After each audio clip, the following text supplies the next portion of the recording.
Warning: for all steps, you must wear a mask, protective goggles, a protective apron, gloves, and ensure adequate ventilation.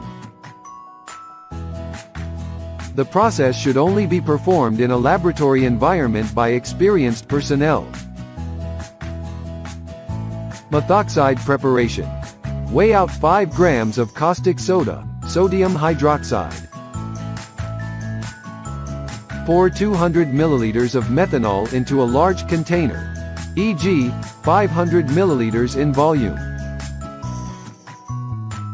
Carefully add the caustic soda to this container.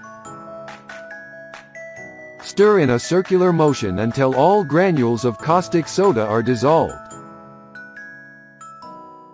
Once all granules of the caustic soda are dissolved in the liquid, tightly close the container lid and shake it thoroughly to ensure the caustic soda is completely dissolved in the methanol.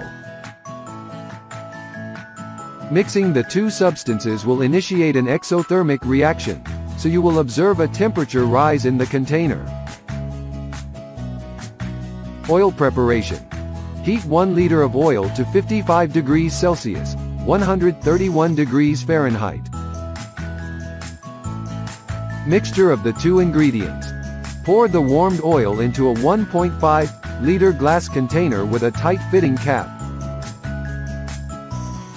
Slowly add the methoxide solution. Stir well for 10-15 minutes.